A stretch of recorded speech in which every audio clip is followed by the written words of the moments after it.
Bon après-midi à tous. Merci d'être là à cet atelier de notre quatrième édition de la semaine de la formation à distance organisée par Fadio en collaboration avec plusieurs partenaires.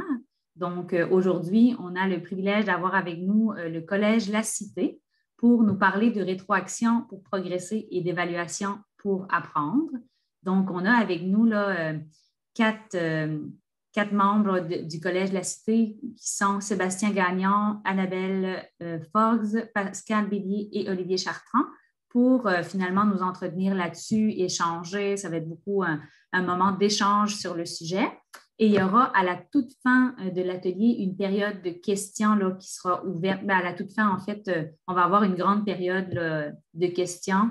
Donc, n'hésitez pas à écrire dans le module questions-réponses ou encore dans le clavardage pour faire des interventions. Mais on vous propose vraiment le module questions-réponses pour nous permettre un suivi où on pourra vous faire là, échanger là, en cours d'atelier. Donc, sans plus tarder, je vais laisser la parole à Olivier Chartrand qui va partir le bal pour nous pour cet atelier. Je laisse la parole, Olivier. Merci, Karine. Bonjour tout le monde. Ça fait un grand plaisir d'être avec vous aujourd'hui, avec les collègues du Collège La Cité. Puis je vois qu'il y a beaucoup de participants qui viennent se brancher. Donc, comme Karine l'a mentionné, on est ici pour vous parler de la thématique de la rétroaction, de l'évaluation pour aider les étudiants, les apprenants à progresser dans leurs apprentissages.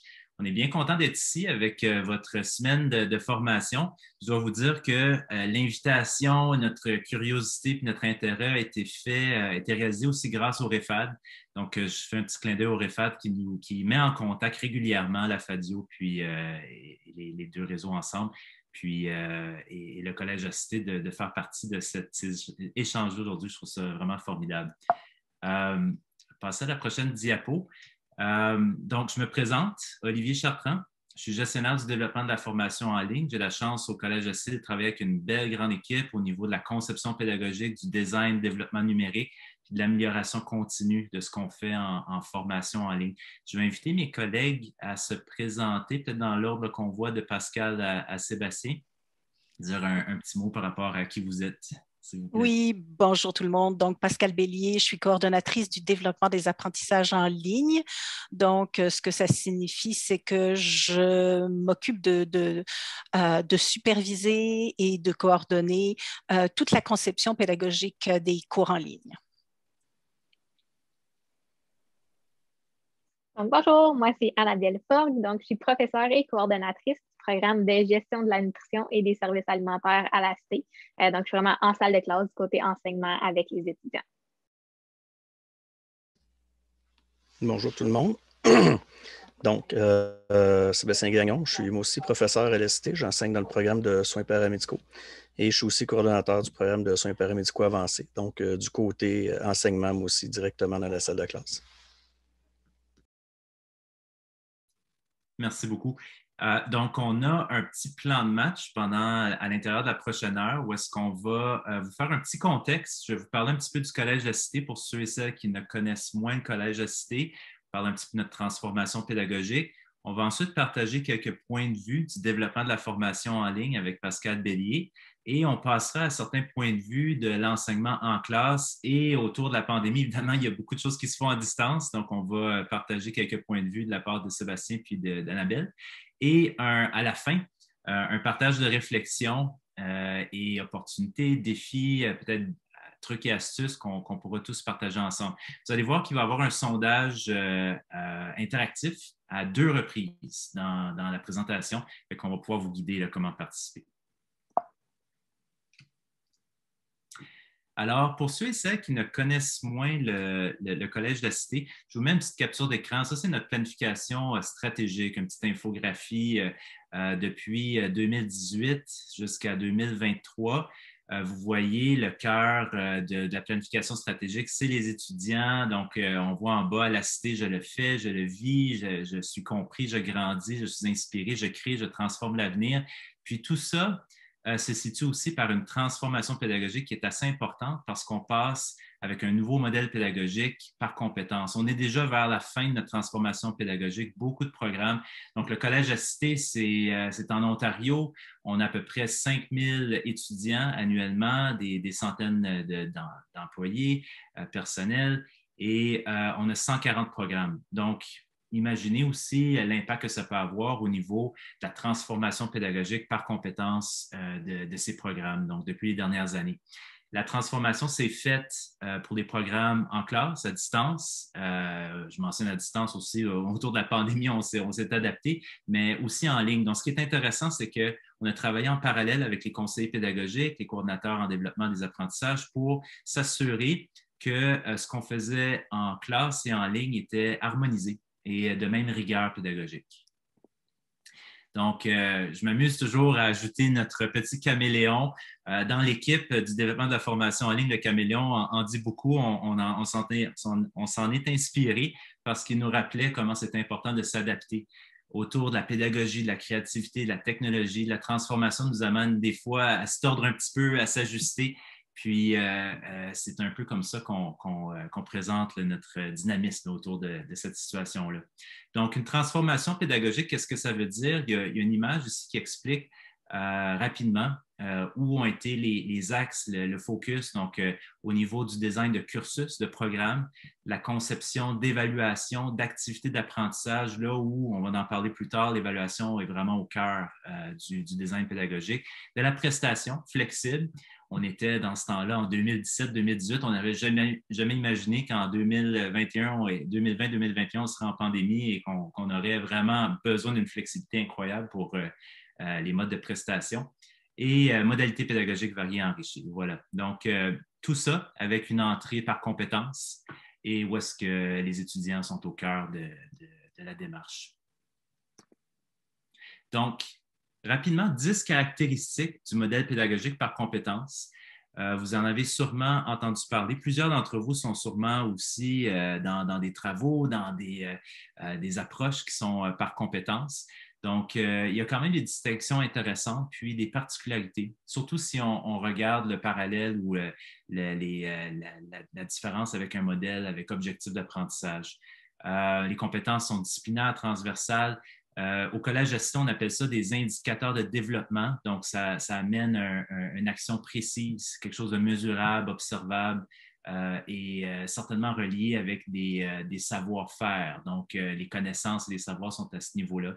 Le contenu est en système, en relation et souvent authentique. Donc, on parle souvent de tâches authentiques. Le rôle du professeur est intéressant, il évolue, il demeure dans les mêmes types de qualités, donc d'être facilitateur, guide, concepteur de ressources, mentor, au lieu d'être seulement une personne qui transmet des savoirs au niveau des connaissances. Le rôle étudiant est peut-être des fois plus proactif, créateur, autonome, réflexif.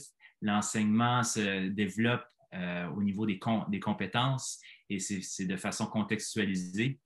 Matériel pédagogique est situé, intégré, est autour des technologies. Modalité pédagogique, on est en situation problème, on est en groupe, des tâches authentiques, on a vraiment une construction des fois des savoirs. Et l'évaluation est diagnostique, authentique, progressive, combinatoire. Donc, tout ça pour vous dire que l'activité aujourd'hui, c'est pour réfléchir sur le contexte des rétroactions, de l'évaluation pour aider l'étudiant à progresser puis à apprendre, puis autour du modèle pédagogique par compétence, de là où notre contexte au Collège de la Cité. Une petite infographie ici pour ramener un petit peu les rôles qui sont à redécouvrir au niveau de l'étudiant puis de l'enseignant ou du professeur. Je vais vous inviter déjà à participer à un petit sondage. Donc, pour ceux qui connaissent Menti, ce ne sera pas nouveau pour vous. Vous pouvez même, si vous avez un téléphone ou une tablette ou avec une caméra, scanner le code QR, puis ou rentrer le code avec menti.com. Donc, je vous invite à répondre à la question suivante. En quelques mots. Donc, votre réponse va créer une image de mots. C'est ça qui est intéressant ici. Donc, chacun va pouvoir contribuer à une image de mots pour se dégourdir puis se réchauffer un petit peu au niveau de la thématique. Donc, pourquoi l'approche pédagogique par compétences pour améliorer l'expérience d'apprentissage et d'évaluation? Il y a une petite coquille ici, excusez, je recule sans faire exprès, c'est comment l'approche pédagogique par compétences peut améliorer l'expérience d'apprentissage et d'évaluation. Je crois qu'elle est corrigée dans la, dans la question Menti, mais pas sur cette diapo-là.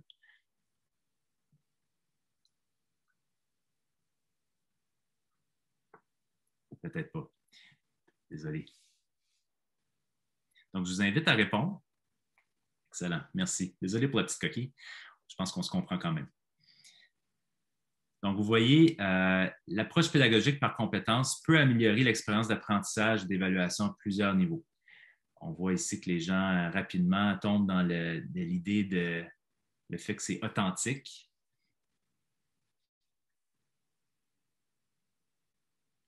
Concret, savoir-faire, l'étudiant est actif. Développe l'autonomie. On voit, c'est intéressant, éviter le plagiat. Donc, c'est une des façons qui aide à relever les défis pour contrer le plagiat et la tricherie, justement parce que c'est authentique et on peut demander à l'étudiant d'avoir un contexte.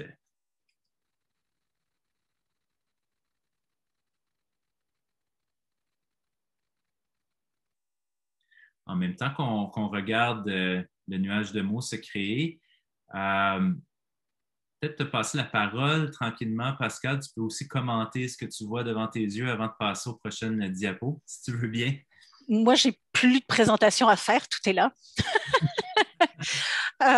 Non, on va revenir sur plusieurs des éléments que vous mentionnez dans le nuage de mots. Je trouve ça vraiment intéressant parce que les problématiques ou les dimensions que vous soulignez sont vraiment des éléments qui nous préoccupent et sur lesquels on a beaucoup mis d'attention, en particulier donc les évaluations authentiques, l'engagement de l'étudiant, le fait d'avoir des étudiants qui restent actifs.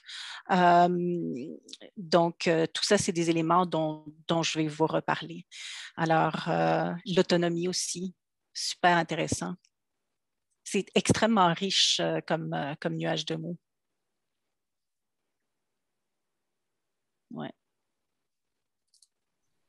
J'attends ton signal. Pascal, on peut peut-être passer au diapo. Oui, vraiment intéressant.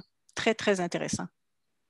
En passant, le sondage va demeurer actif. Donc, si vous voulez continuer à répondre, c'est possible. Oui. Et on aura une deuxième partie du sondage plus tard. Donc, ça va faire une suite là, à ce que vous avez à votre écran. Excellent. Merci.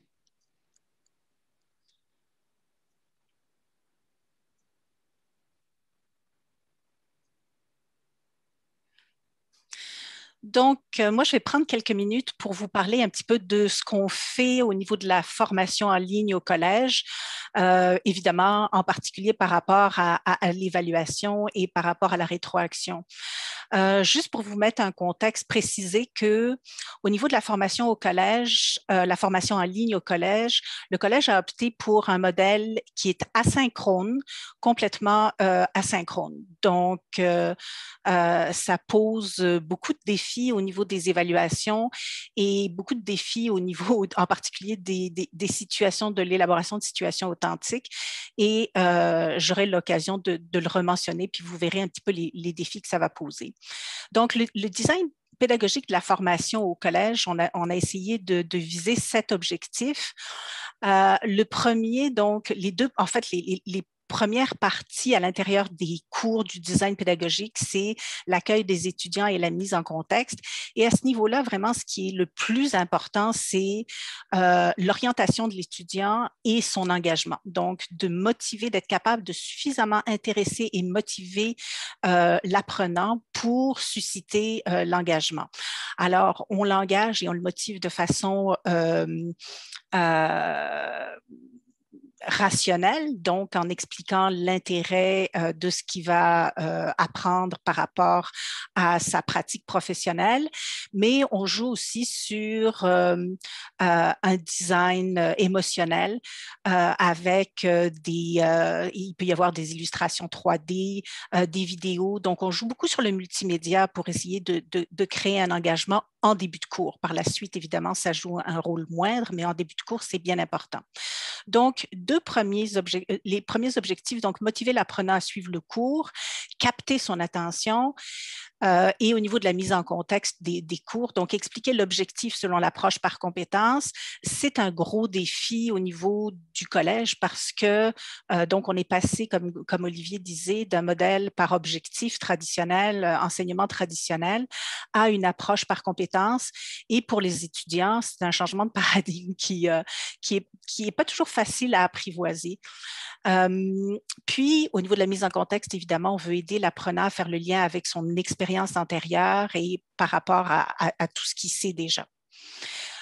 L'essentiel, donc, au niveau du design pédagogique, en fait, c'est centré sur les tâches d'évaluation. Je vais le développer par la suite, mais donc, au niveau de la sommative, ce qu'on veut faire, c'est vraiment accompagner l'étudiant dans son défi d'apprentissage. On va voir comment ça se traduit, mais la notion d'accompagnement est vraiment importante. Puis par rapport à ça, évidemment, la notion de rétroaction fait partie de l'accompagnement. Et au niveau des évaluations formatives, on va donc préparer l'étudiant à réaliser son évaluation. Et finalement, au niveau du retour sur les apprentissages, faire le lien entre les apprentissages et l'objectif qui était visé au départ. Olivier, si tu veux passer à la suivante. Donc, au niveau de l'évaluation, Olivier l'a mentionné quand il vous a présenté un petit peu rapidement le nouveau modèle pédagogique du collège. Il y a 3 éléments qu'on essaye de respecter. Donc, une évaluation qui est progressive, qui est authentique et qui est combinatoire. Donc, progressive, on veut donner à l'étudiant la chance de constater les progrès qu'il fait, les apprentissages qu'il réalise. Et on veut donner la chance aussi pour ce qui est de la formation en ligne, donc au tuteur d'observer la progression de l'étudiant.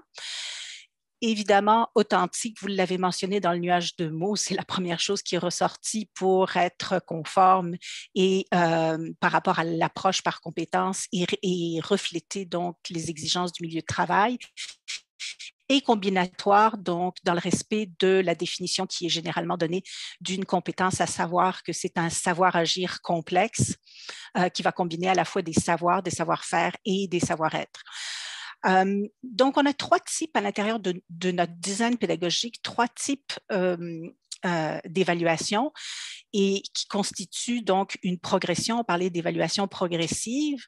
On a ce qu'on appelle, puis vous verrez tout à l'heure comment ça s'agence à l'intérieur du design de cours, mais le premier type d'évaluation, on va permettre à l'étudiant de se situer par rapport à ses savoirs. Donc, on est au niveau vraiment des savoirs à ce niveau-là.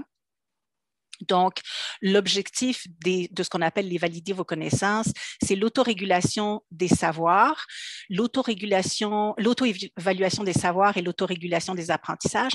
Et ça a des formes qu'on va retrouver fréquemment dans la plupart des cours qui sont par objectif, des quiz, des vignettes, des jeux questionnaires, des mini-simulations. Donc, et c'est autocorrigé. Donc, on a une rétroaction dans ce cas-là qui est automatisée. Et vraiment, l'objectif, c'est de permettre à l'étudiant de valider s'il a assimilé tous les éléments de savoir dont il va avoir besoin pour réaliser les autres évaluations. Le deuxième gros bloc au niveau des évaluations, c'est les formatives. Donc, les formatives dans lesquelles on va travailler davantage, évidemment, sur les savoir-faire et qui sont directement préparatoires à l'évaluation sommative. Donc, l'objectif des formatives, c'est la préparation à la sommative, pratique des habiletés nécessaires et ça prend des formes qui sont souvent similaires à l'évaluation sommative, donc des mises en situation, des simulations, etc. Dans le cas des évaluations formatives, on a une rétroaction, donc une correction et une rétroaction qui est donnée par un tuteur, auquel on fournit un guide de correction pour lui permettre de donner des rétroactions plus riches aux étudiants. Parce que les tuteurs n'enseignent pas, donc ce n'est pas des professeurs, ce sont des tuteurs. Donc, on leur fournit des guides de correction pour permettre d'avoir des rétroactions plus riches. Et finalement, la dernière partie au niveau de l'évaluation, du bloc évaluation, c'est la sommative. L'évaluation sommative, elle est par étapes, donc elle se décompose en plusieurs étapes.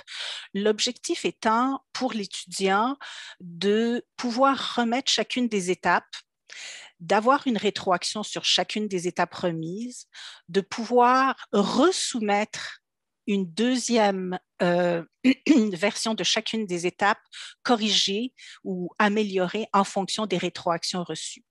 Donc, la sommative devient par là même, par le fait que l'étudiant peut reprendre son travail et le resoumettre, ça devient aussi formatif. Et ça, c'est extrêmement important dans le design pédagogique qu'on a élaboré. Donc, l'objectif de la sommative, donc, c'est l'évaluation du développement de l'indicateur. Ah, je n'ai pas fini, Olivier. L'évaluation du développement de l'indicateur de développement avec une tâche authentique, puis je n'élaborerai pas sur ce que constitue une tâche authentique, je pense que vous le savez, et la rétroaction, donc correction, rétroaction pour chacune des étapes par le tuteur, et seule la version finale va être corrigée, donc va être notée, va faire l'objet d'une évaluation dans le carnet de notes. Tu peux passer à la suivante, Olivier. Donc, si on regarde un petit peu la structure du design, le design pédagogique des cours, donc on a 5 grandes parties dans le cours. Premièrement, la page d'accueil et le contexte, donc les 2 premières parties dont j'ai parlé qui ont pour objectif d'orienter l'étudiant et de l'engager. Et immédiatement après la présentation, la mise en contexte, on présente à l'étudiant l'évaluation finale. Donc, la première chose qu'on lui présente dans le cours, c'est l'évaluation finale. On lui dit tout de suite, voici comment tu vas être évalué. Voici la grille d'évaluation. Donc, tu connais les critères d'évaluation, tu sais exactement ce qu'on attend de toi. Et voici l'évaluation finale avec 2, 3 étapes et une étape finale qui comporte toujours une dimension métacognitive. Donc, on veut que l'étudiant fasse un retour sur ses apprentissages et qu'il fasse le lien, le transfert avec son futur ou son milieu de travail, son milieu, sa pratique professionnelle présente ou future. Dans un deuxième temps, après ça, on présente les activités d'apprentissage avec une partie qui est très, très succincte, qui est les notions essentielles en termes de contenu, des ressources, donc ressources obligatoires, ressources recommandées pour permettre de travailler sur les activités d'apprentissage. La partie validation des apprentissages, qui est donc la partie, le petit quiz ou la partie autocorrigée, et une activité d'évaluation formative. Et finalement, la dernière section du cours, c'est le retour sur les apprentissages, où on essaye de revenir sur les principales leçons apprises et le retour sur les objectifs qui étaient attendus par rapport au cours. Tu peux passer à la diapo suivante. Donc, si on regarde un petit peu, si on résume un peu le point de vue de la formation en ligne, donc elle est centrée sur l'étudiant évidemment, avec un appui à l'apprentissage, une évaluation qui est conçue non pas seulement pour sanctionner, mais vraiment qui est conçue comme un outil d'apprentissage et des liens qui sont faits entre les différents apprentissages. Donc, ce que vous voyez ici, ce sont quelques captures d'écran d'un cours qu'on vient de développer au niveau du programme Autisme et sciences du comportement, où on voit la première page à gauche, donc c'est la page d'accueil du cours qui présente les différents modules qu'on appelle des unités d'apprentissage, une infographie qui présente l'orientation donc pour le cours et la page de droite, la capture d'écran que vous avez à droite qui présente un petit peu comment on présente l'évaluation finale à l'étudiant en lui mentionnant, il y a un gros attention de ne pas réaliser l'évaluation tout de suite, mais de réaliser les activités d'apprentissage auparavant. Alors, pour ce qui est de la formation en ligne, c'est un petit peu la façon dont on a conçu le design pédagogique des cours et l'évaluation et la rétroaction. Fait que je vais laisser maintenant la parole à Sébastien. Je vois qu'il y a des gens qui ont levé la main. Est-ce qu'on donne la parole? Est-ce qu'on répond aux questions tout de suite, Karine, ou on le fait plus tard? C'est à votre guise, mais moi, je propose là, un peu plus tard. Moi, OK. Attendre vers la fin où les gens peuvent écrire des questions dans le clavardage. OK, parfait. Parfait. Absolument. Fait que je laisse la parole donc à Sébastien. Bien, merci beaucoup. Ouais, moi, en fait, je vais vous partager quelques petites choses que j'ai faites en salle de classe. Je suis dans Olivier et Pascal nous ont parlé de la formation en ligne. Moi, je suis du côté de l'enseignement un peu plus régulier, si on veut, là, celui en salle de classe avec des étudiants en relation synchrone. Et j'ai la chance aussi, sérieusement, de voir mes étudiants en personne parce que j'enseigne aussi des laboratoires, ce qui est toujours très, très intéressant. Donc, des petites choses qu'on a fait à ce niveau-là, des modifications qu'on a fait dans la rétroaction puis les évaluations formatives. Dans un des cours que je donne, le cours de pharmacologie, les étudiants doivent inventer un nouveau protocole pour les paramédics en Ontario. Et ce que je fais avec eux, c'est qu'ils ont la date de remise étant quelque part dans le coin du 1er avril, mais à chaque fois qu'ils me le remettent avant cette date-là, puis ils ont un jeu de 2 semaines, là, donc maximum 15 mars, à toutes les fois qu'ils me le remettent, je regarde le travail et j'applique la grille de correction dessus. Donc, et je leur retourne avec les commentaires. Fait que ça me permet de faire des rétroactions autant sur le contenu que sur le contenant. Puis, ça leur permet aussi d'améliorer leur travail pour avoir la meilleure note possible à ce moment-là. Donc, ça, c'est une des choses là, qu'on fait et ça fonctionne super bien. Les étudiants sont très contents, puis on voit vraiment une amélioration majeure dans la qualité des travaux qui sont remis aussi. Là. Des travaux là-dedans que je ne serais pas du tout gêné d'envoyer au ministère de la Santé parce que c'est bien argumenté, c'est bien développé et tout. Une autre chose que je fais aussi dans le cours de pharmacologie, il y a un volet qui est le calcul médical. Calcul médical, je pense que tout le monde va convenir que c'est important de savoir bien calculer les doses qu'on donne. Donc, ce que j'ai fait pour ça, il y a différents types de calculs à faire. Puis, on commence des calculs les plus simples vers les calculs les plus complexes. Et ça se fait à travers un robot. Et c'est des quiz. Donc, les quiz comptent pour la note finale. Mais ce qui est le fun de ce côté-là aussi, c'est que c'est une correction qui est faite par le robot. Donc, ça se corrige automatiquement. Les quiz sont auto-générés par le robot aussi, fait que c'est jamais le même d'une fois à l'autre. Et les étudiants peuvent le recommencer autant de fois qu'ils veulent, tant qu'ils n'ont pas un résultat de 10 sur 10 par quiz.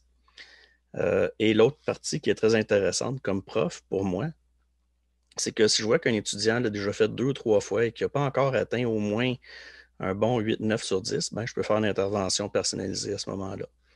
Donc, c'est une autre façon de travailler là, avec la formation. Donc, oui, c'est des formations qui comptent dans le bulletin. Là, donc, oui, c'est sommatif, mais c'est aussi très formatif. Puis, on a aussi une modulation là-dedans. Les étudiants qui sont très forts très forts. Ça reste des opérations mathématiques de base. Mais les étudiants qui n'ont pas de difficulté ont 10 sur 10 du premier coup. On n'a pas besoin de passer beaucoup de temps avec eux en classe à ce moment-là. Donc, on peut mettre tout le temps vraiment sur les étudiants qui ont plus de difficultés. Fait que de ce côté-là, c'est quelque chose qui va très bien aussi. Une autre chose qu'on fait, c'est au niveau de mes examens en laboratoire, on vient de faire juste avant de partir pour la semaine de relâche, on a fait les examens sur les accouchements d'urgence avec toutes les complications possibles, puis je vais vous passer les détails, ce n'est pas ça qui est important. Mais avant, ce qu'on faisait, c'est que chaque étudiant avait un rendez-vous, il devait se présenter à l'heure et on y faisait un scénario, puis on regardait qu'est-ce que ça donnait. Et ce qu'on a réalisé, c'est que c'est extrêmement anxiogène pour l'étudiant. Et souvent, on assiste même à une sous-performance. Donc, ce qu'on fait maintenant, c'est que les étudiants vont être évalués pendant qu'ils pratiquent. Donc, je donne un scénario général à toute la classe. Ils sont divisés en équipes de 3 ou 4. Ils font le scénario, je me promène et je les évalue sans qu'ils sachent que c'est eux qui sont évalués. L'avantage de ça, c'est que, si l'étudiant a une sous-performance encore cette fois-là, je pourrais reporter son évaluation au prochain scénario pour voir est-ce que ça va bien, surtout que rendu à l'évaluation. J'ai eu le temps de voir est-ce que les étudiants vont bien de toute façon. Puis si je vois que c'est un étudiant qui habituellement qui fait ce qu'il a à faire et que là, il y a une sous-performance cette fois-là, je peux attendre l'évaluation suivante pour pas le caler, dans le fond, comme on dit. Là. Donc, lui donne une chance de se reprendre. Puis, l'autre chose, c'est que vu que les étudiants ne savent pas quand est-ce qu'ils sont évalués, ils pratiquent tous avec extrêmement de sérieux, ce qui est encore meilleur là, pour l'atteinte des objectifs. Fait que c'est les petites modifications qu'on a faites. Donc, Je vais laisser la parole à Annabelle maintenant. Merci beaucoup, Sébastien. Donc, moi, je fonctionne un peu, moi aussi, dans le fond, j'enseigne habituellement en présentiel aux étudiants. C'est certain qu'avec la pandémie, j'ai dû transférer complètement mes pratiques. Donc, moi, mes cours cette session-ci, par exemple, sont 100% en ligne. Donc, je travaille beaucoup avec les étudiants de deuxième année. Donc, j'enseigne dans le programme de gestion de la nutrition et des services alimentaires. Donc, pour vous mettre un peu en contexte ce que c'est que je forme des gestionnaires de services alimentaires qui ont un volet un peu technicien en diététique, donc qui travaillent dans l'aspect santé, mais qui gèrent aussi des équipes. Donc, on doit vraiment développer les compétences professionnelles des étudiants. Puis, j'utilise justement les activités formatives pour aller chercher ces compétences-là. Donc, la première chose, un peu comme avec la formation en ligne, un des défis qu'on a vu avec la transition à l'enseignement à distance, donc même si c'est de façon synchrone, mais à distance pendant la pandémie, c'est l'engagement des étudiants. Donc, dans une approche par compétence, c'est certain que l'étudiant a un rôle actif dans son apprentissage. Puis, j'ai dû un peu réorganiser mon mode de fonctionnement à distance pour aller engager les étudiants malgré le fait que c'était fait à travers d'un écran et qu'on n'avait pas les mêmes ressources qu'en présentiel. Donc, ce que j'aime faire avec les étudiants souvent, c'est d'utiliser les activités d'apprentissage formatif, par exemple, des études de cas pour co-construire les notes de cours avec les étudiants. Donc, comment ça fonctionne? C'est que quand je développe mes études de cas, je vais poser des questions stratégiques qui vont permettre aux étudiants de faire preuve d'autonomie puis de débrouillardise puis d'utiliser toutes les ressources à leur disposition. Donc, que ce soit leur manuel de cours, que ce soit les ressources sur Internet, comme ils retrouveraient dans le milieu du travail, dans le fond, pour aller répondre aux questions de l'étude de cas qui, stratégiquement, en bout de ligne, vont leur donner les réponses aux concepts que je dois présenter en salle de cours. Donc, de cette façon-là, les étudiants vont travailler soit en équipe ou de façon autonome. Je les laisse choisir pour construire leur note de cours. Puis, après un certain temps de travail, on fait un retour en groupe puis on fait la correction de l'étude de cas, mais sans le réaliser au début, avant, dans les premières fois que je faisais ces activités-là avec les étudiants. Ils n'étaient pas nécessairement conscients que pendant qu'ils faisaient le travail, donc ils apprenaient, mais ils construisaient aussi leur note de cours. Donc, c'est beaucoup plus interactif. Ensuite, on peut avoir des discussions sur les réponses plutôt qu'essayer d'avoir des discussions avant même d'avoir permis aux étudiants qui n'ont peut-être pas fait leur lecture pour ne pas les mettre sur le spot, dans le fond, puis qui ne savent pas quoi répondre. Je leur donnais une période de travail. Puis, pour s'assurer d'avoir couvert vraiment toutes les notions importantes, je peux renchérir sur leurs réponses. Mais les réponses viennent quand même d'eux, de leur démarche puis de leur réflexion. Donc, c'est quand même très intéressant comme discussion ce qu'on pouvait avoir. Puis, on pouvait rencontrer les résultats d'apprentissage de cette façon-là. Une autre chose que je fais, c'est que j'utilise justement des évaluations formatives pour briser un peu comme dans la formation en ligne, mais on le refait en présentiel avec nos étudiants. Donc, je vais faire plusieurs petites évaluations formatives qui vont faire un peu un processus de scaffolding qu'on appelle en anglais. Donc, un processus par étapes qui va amener les étudiants à pratiquer chacune des petites sous-étapes de leur évaluation sommative. Puis, je vais pouvoir leur donner de la rétroaction à ce moment-là ou de la rétroaction par les pairs quand ils travaillent avec leurs collègues. Sur chacune des petites tâches, donc avant de faire l'évaluation sommative, en bout de ligne, ils ont déjà confiance en eux, donc sont prêts, savent à quoi s'attendre, il n'y a pas de surprise. Puis même chose encore là, quand on travaille avec l'évaluation sommative, on la présente, moi personnellement, je la présente d'avance dans mes cours avec la grille d'évaluation, puis ils ont accès à tous les critères d'évaluation, donc la cible est fixe, ça ne bouge pas, ils savent à quoi s'attendre, il n'y a aucune surprise dans le cadre des évaluations. Souvent, ils vont refaire, je veux pas, la synthèse de toutes les activités formatives qu'on a fait pour la sommative. Donc, on voit beaucoup plus de bons résultats. Les étudiants ont confiance, ont appris les compétences nécessaires, sont capables de transférer aussi les mêmes actions ou les mêmes savoir-faire d'une situation à l'autre. On peut changer le contexte, mais ayant eu la chance de pratiquer les savoir-faire avant, savent comment les transposer. Puis un peu comme mon collègue Sébastien, je donne aussi la chance aux étudiants de remettre leur évaluation sommative aussi souvent qu'ils veulent avant la date limite. Donc, c'est certain que je laisse un délai peut-être de 24 heures pour leur laisser, après qu'il y a eu ma dernière rétroaction, le temps de peaufiner leur travail une dernière fois. Mais en même temps, ça permet de travailler d'autres compétences professionnelles comme le sens de l'organisation, aussi de l'autonomie, donc de se prendre en charge puis de voir la valeur ajoutée de se prendre en avance, de vraiment s'organiser quand on fait son travail, d'aller chercher une rétroaction, de réajuster le tir au besoin. ce qu'ils vont vivre aussi, veut pas, dans le milieu du travail, une fois qu'ils vont travailler soit avec leur gestionnaire ou avec leurs équipes.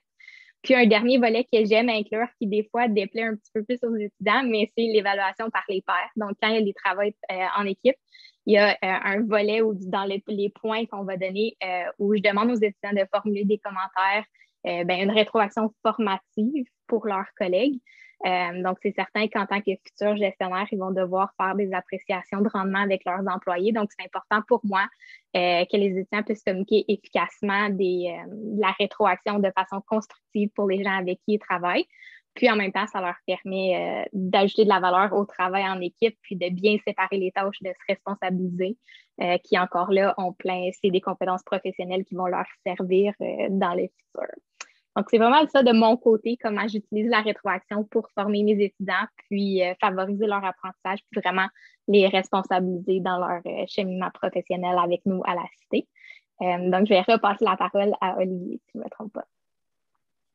Merci beaucoup, Annabelle. Merci, Sébastien. Merci, Pascal. J'apprécie beaucoup les collègues, ce que vous apportez comme enrichissement. Très intéressant. Je vais regarder un petit peu le temps. On est passé 30 minutes de notre activité. C'est super. On veut vraiment laisser cette deuxième partie-là à tous les participants. On a un bon nombre de participants. D'abord, peut-être pour se réchauffer un petit peu encore l'esprit, pour avoir quelque chose à l'écran, je vous invite à répondre à la question suivante. On a parlé de l'évaluation pour apprendre avec diverses perceptions, diverses approches. Quels sont vos trucs et astuces à vos défis, opportunités? Je vous invite à répondre dans le sondage. Puis, je vais aussi mettre les résultats en temps réel. J'ai vu quelques questions aussi tout à l'heure pour savoir si on allait partager le nuage de mots. Bien sûr, on va repartager les résultats des sondages avec l'équipe du FADIO pour s'assurer que ça soit bon pour tous après la durée de l'atelier. Je vais changer la question. Vous allez voir si vous reprenez. Je vais remettre le code QR ici, là, si vous voulez l'utiliser.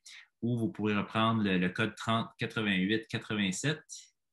Vous allez vous retrouver à la même place que tout à l'heure, mais avec une différente question. La consigne est en haut aussi. Je crois qu'on l'avait partagé dans le clavardage.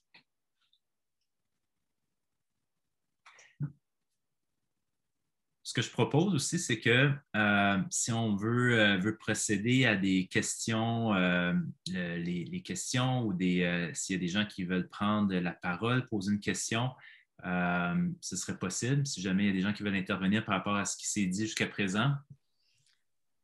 Peut-être qu'on peut répondre aux questions qui sont dans les questions-réponses déjà, Olivier? Oui. On en a 3. Oui. Il y a 3 questions. Je pense que la première, c'est pour Sébastien. Est-ce que tu les vois, Sébastien, les questions? Oui. Je peux la lire si tu veux. Non, je les vois. Puis, en fait, il y en a 2 qui se ressemblent beaucoup. Ouais. Est-ce que ça augmente beaucoup la tâche de correction? En fait, oui et non. Oui, parce que, bon, les étudiants qui soumettent leurs travaux 3 puis 4 fois, ça arrive. Je vous dirais qu'en règle générale, ils vont le soumettre 2 fois, 3 fois, puis après ça, bon, ben c'est correct, ça va bien aller. Mais ce que ça fait aussi, c'est que quand vient le temps de la correction finale, ben il y a des travaux que j'ai déjà vus plusieurs fois, donc je sais qu'ils sont déjà corrects. Fait que je passe moins de temps sur ces travaux-là parce que ça fait la 3e, 4e fois que je le lis, que je vois que l'étudiant a modifié selon les commentaires, les corrections que je lui ai données. Ben, je ne passe pas une demi-heure à corriger la version 4 quand j'ai déjà passé plus de temps sur ces versions préliminaires. Donc, je m'assure que ce qui est nécessaire est là, que l'argumentation a été bien faite, que la recherche documentaire a été bien faite aussi, les citations, tout ça. Donc, on va chercher beaucoup de compétences transversales aussi avec ces travaux-là. Fait que, est-ce que ça augmente beaucoup? Pas vraiment. Ça l'augmente un peu, mais ça l'étale beaucoup pendant le semestre. Donc, au lieu d'avoir un gros coup à donner, ben, c'est quelque chose là, qui se fait un peu plus, de façon un peu plus graduelle. Puis, est-ce que ça fait l'unanimité parmi mes collègues? C'est pas quelque chose qu'on a abordé vraiment. Donc, de ce côté-là, s'il y en a qui sont pas contents, ils ne me l'ont jamais fait savoir.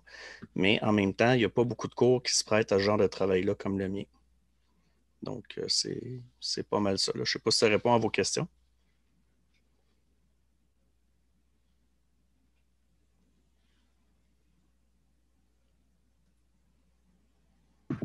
En fait, on peut peut-être passer à la question suivante, puis la personne pourra nous écrire dans le clavardage si elle a besoin de plus de détails. Il y avait une autre, donc la question relative au modèle d'enseignement à distance pour les formations où le volet pratique est dominant, comme la formation des infirmières.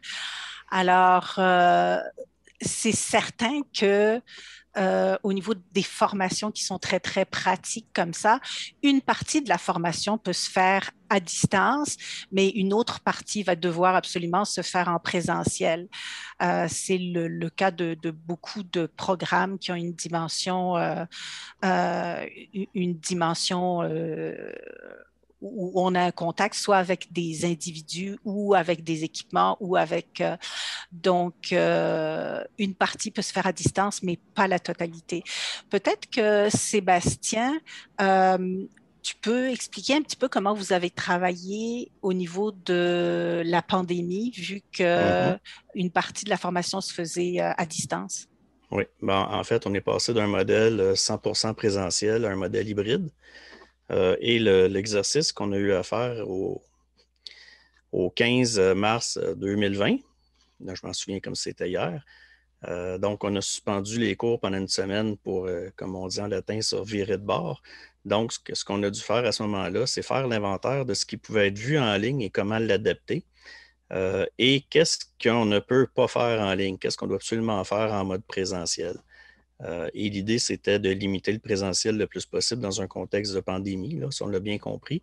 Mais on a aussi l'appui du collège dans le sens que ça n'a pas été il faut que tout soit en ligne, puis on peut rien faire. C'est non, vous avez accès au collège, mais il faut vraiment que ce soit quelque chose qu'on ne peut pas faire autrement.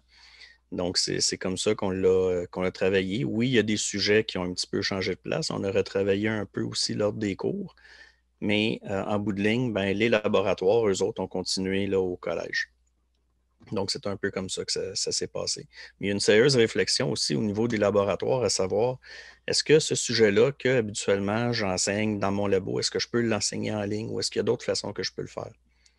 Donc, c'est là que la réflexion a eu lieu. Mais c'est clair que des programmes avec des compétences techniques poussées, ça prend une composante présentielle, là, on n'a pas le choix, là. Peut-être je peux rajouter, Sébastien, par rapport à ce qui se fait, c'est que c'est certain qu'une partie de l'apprentissage peut se faire avec des simulations, mais à un moment donné, on a beau former des pilotes avec des simulations, il faut bien qu'à un moment donné, qu'ils rentrent dans un cockpit puis qu'ils pilotent. Donc, je dirais que une partie peut être transformée en formation à distance ou en formation en ligne avec des simulations, mais la pratique ne peut pas être remplacée complètement. Oui, puis les stages, les stages, eux autres, ont eu lieu là, de façon habituelle. Là, on a eu des placements en stage parce qu'il faut à un moment donné que les étudiants aient intervenir avec des vrais patients qui sont vraiment malades puis qui ne répondront pas exactement les bonnes choses pour les orienter et sous supervision de professionnels chevronnés. Là. Donc, côté stage, ça, on ne pouvait pas passer à côté. Fait que c'est pas mal ça, là. Excellent. Je peux peut-être ajouter aussi quelque chose. On a, Pascal, dans les post-diplômes, je pense celui, surtout en santé mentale, toxicomanie, il y a des éléments assez techniques, assez même laboratoires, où est-ce qu'on prépare des tâches d'intégration, puis on s'assure que les missions que l'étudiant doit faire pour aller dans le milieu, pas nécessairement dans une expérience de stage, mais en marge de l'expérience de stage pour préparer l'étudiant à aller vivre une expérience concrète, donc de consulter un spécialiste, d'aller examiner, observer. C'est très important. Donc, tout ce qui est intégration, tâches d'intégration, puis tâches réelles, pratiques, je pense que c'est d'avoir un juste équilibre. Ce qui est intéressant à distance, c'est qu'on peut faire beaucoup de planification, beaucoup de préparation, d'établir des attentes, d'établir un petit peu l'environnement qu'on recherche, l'expérience qui va être nécessaire. Annabelle, avais-tu quelque chose à ajouter par rapport à... à cette question-là? Non, je pense que ça fait le tour quand même. Excellent. Il y avait une question qui était relative à l'évaluation par les pairs. En fait, il y en avait plusieurs.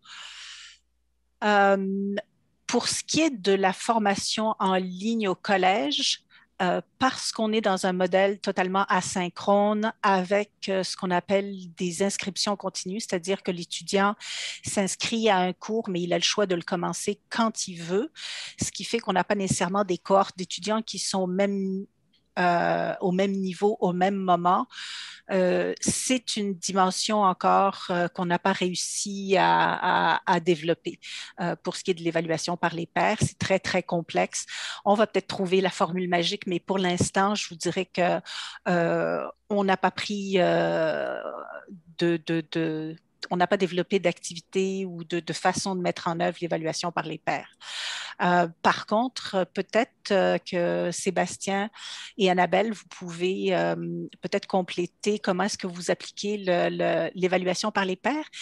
Et je pense qu'il y avait une question qui était, oui, comment s'assurer de la validité de l'évaluation par les pairs. Donc, expliquez peut-être comment vous l'utilisez. Oui, je peux y aller si jamais, Sébastien, tu veux prendre le temps d'y réfléchir. Donc, quand on parle de s'assurer de la validité des évaluations par les pairs, c'est certain que je ne suis pas une experte là-dedans, là.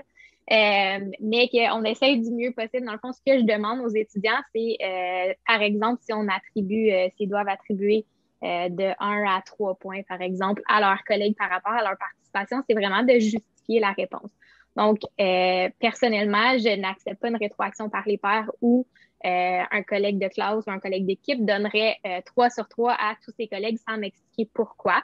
Donc, pour qu'une évaluation par les pairs soit complète selon mes standards quand j'offre cette possibilité-là aux étudiants quand ils font des travaux d'équipe, c'est vraiment de me donner des actions précises ou des observations précises envers le travail de leurs collègues pour justifier la note. Donc, s'ils décident qui veulent donner une note peut-être moins élevée aux autres, ben, ça va être de me dire que peut-être que la personne était moins disponible dans les communications, avait des délais de retour sur les communications qui étaient plus longs que l'ensemble du groupe, soit qu'il manquait de participation, ne se présentait pas aux rencontres. Donc, j'ai besoin vraiment des exemples concrets pour justifier la note. Donc, de mon côté, c'est comme ça que je vais chercher un petit peu la validation.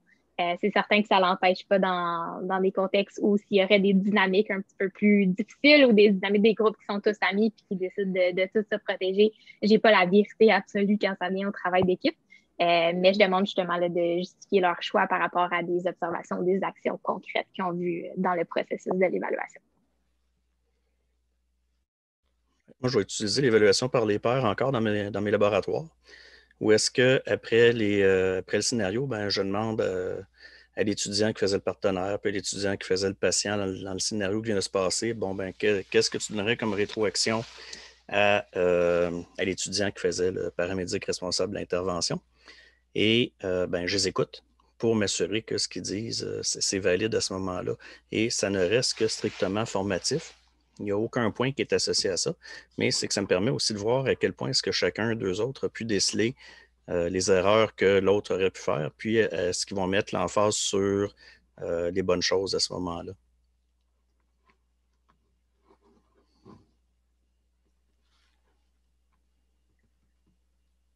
Excellent.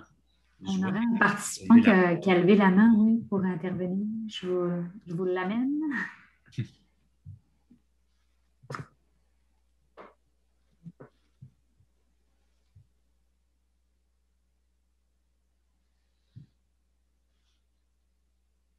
Alors, vous pouvez ouvrir votre micro, Madame Boudreau, la parole est à vous.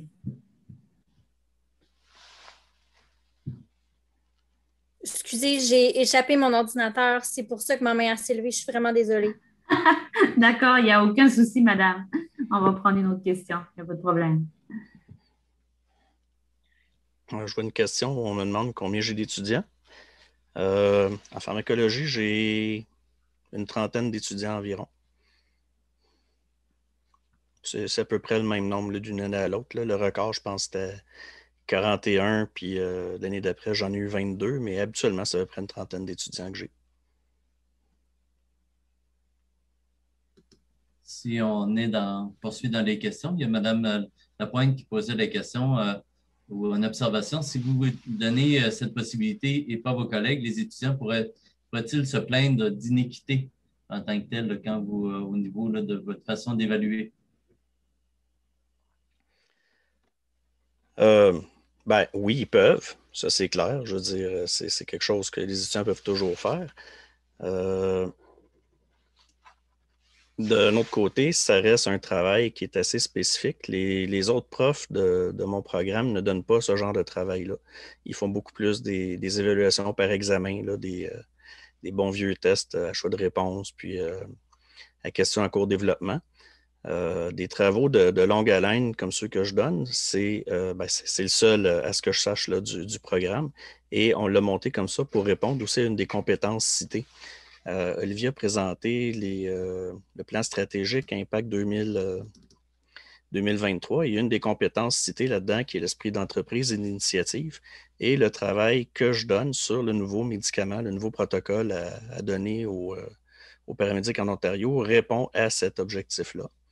Donc, l'étudiant qui va avoir son badge finalement pour la compétence citée spécifique doit avoir fait le travail de la bonne façon.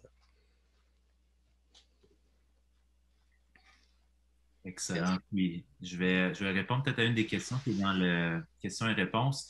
Au niveau du mode bimodal, même comodal, on est en développement, en réflexion au niveau de certaines initiatives. En ce moment, on vous a présenté un petit peu les initiatives en classe, en laboratoire, à distance, entièrement en ligne, en asynchrone.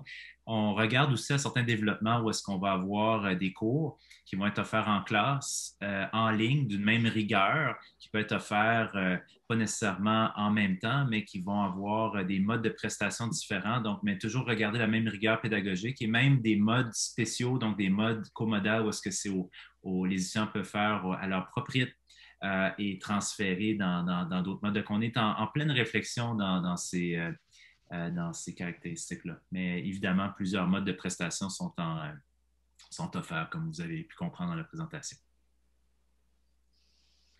Je peux peut-être répondre à une question qui est dans le clavardage. Comment faites-vous pour vous assurer que les étudiants sont présents en asynchrone et assurer un minimum de 15 heures par semaine? Alors, je ne sais pas si ça s'adressait, ça faisait référence aux cours en ligne ou aux cours à distance en ce moment.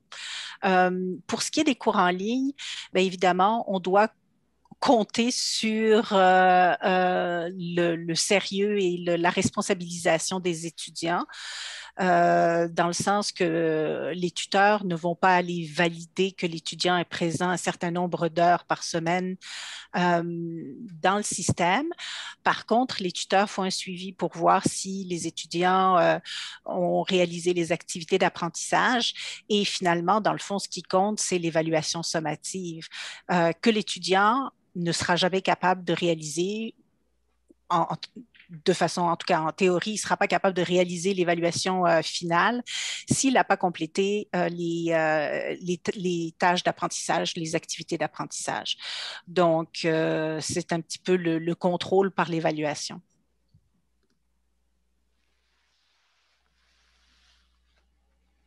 Autre question dans le question et réponse de Dominique Germain. Concernant le mode asynchrone, est-ce que vos étudiants ont la maturité pour bien gérer leur temps? Comment ça se passe? Je peux répondre, Olivier, tu peux peut-être compléter aussi. Oui. Je dirais que pas tous.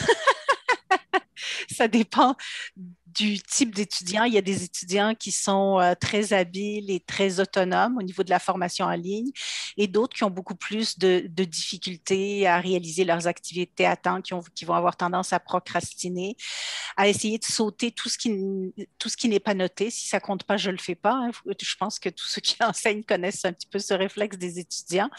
Mais comme je disais juste avant, s'ils ne font pas les activités formatives, s'ils ne font pas les activités d'apprentissage, il y a peu de chances qu'ils soient capables de compléter avec succès l'activité sommative. Donc, c'est un petit peu la façon dont on contrôle ça.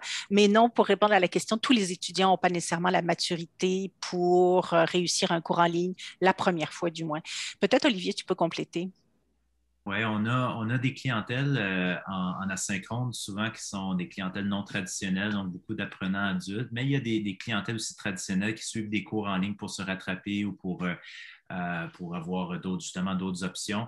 Puis, c'est intéressant parce que souvent, c'est le premier cours en ligne, surtout quand c'est le mode pédagogique par compétence, le nouveau modèle pédagogique par compétence. Des fois, ça leur prend une unité d'apprentissage pour se familiariser avec la façon de faire, le design pédagogique qu'on vous a présenté. Une fois qu'ils en ont fait une, ça va de mieux en mieux. Les tuteurs accompagnent les étudiants régulièrement de semaine en semaine, mais ça demande à l'étudiant de gérer son temps différemment que si le cours était offert en classe ou à distance. Évidemment. Puis, tandis que j'ai la parole, je vais juste vérifier.